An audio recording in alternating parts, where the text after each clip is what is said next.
संजय शिरसाट यांच्या मुलाच्या व्यवहाराचा जो विषय आहे त्याच्यावर जे आरोप झाले त्यांच्यावर आणि त्यांच्या मुलांवर, त्याच्यावर त्यांनी प्रेस कॉन्फरन्स घेतली आणि त्यांनी हे सांगितलं की काय मराठी माणसांनी व्यवसाय करायचा नाही, फक्त वडापाव विकायचा का, आणि तुम्ही शिवसेनेचे लोक म्हणजे उद्धव ठाकरे गटाचे लोक दलाली करता.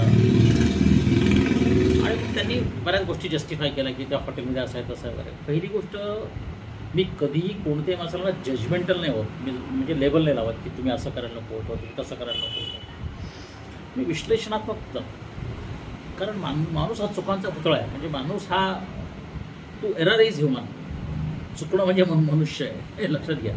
तर आपण चुकणारच सगळे, किती मोठा संत असो ज्ञानी असो तो चुकणारच.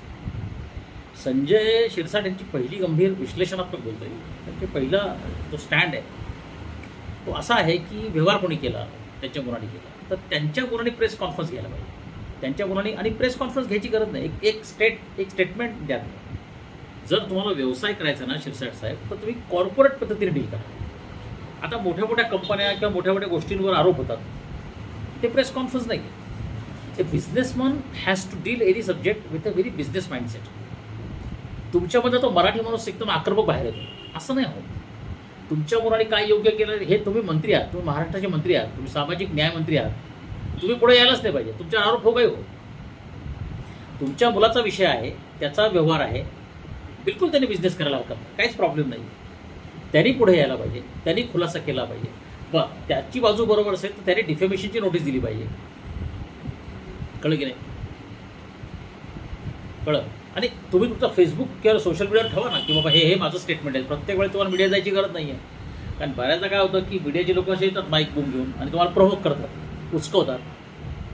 प्रत्येकाला उत्तर द्यायची गरज नसते. जेव्हा तुमच्यावर भ्रष्टाचाराचे आर्थिक आरोप होतात ना, तेव्हा तुम्ही काय केलं पाहिजे, आपल्या चौकशीची मागणी केली पाहिजे. मी काय केलं, माझ्यावर केसेस झाल्या, मी पोलीस स्टेशनला गेलो, कोर्टात गेलो, सगळीकडे गेलो, कुठेच माझी चौकशी झाली नाही. मुख्यमंत्र्यांनी आदेश काढून सुद्धा चौकशी झाली नाही. ACBकडे गेलो, शेवटी मी CBI परत गेलो.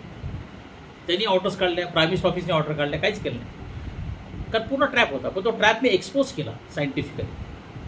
तुमच्या मुलाने सांगितलं असतं की हो आम्ही हे बिडिंग केलेलं आहे, हा लिलाव केलेला आहे, माझं असं असं असं आहे, माझे पैसे मी उधार घेणार होतो, मार्केटमध्ये मी फायनान्स रेज करणार होतो, माझं स्वतःचं असं आहे, माझी हिंमत आहे, मला असं वाटतं की मराठी माणसाचं एक 5 स्टार हॉटेल असलं पाहिजे, माझी एक्सपर्टीज नाही आहे, मी ह्यांना हायर करणार आहे, आणि ह्याच्यात तुम्हाला जर काही ऑर्डर वाटत असेल तर मी बिडिंग मागे घेतो. It's as simple as it is. Make it simple. तुम्ही जी भाषा वापरली ना शिरसाट साहेब, त्याच्याने प्रवोक झाली परिस्थिती.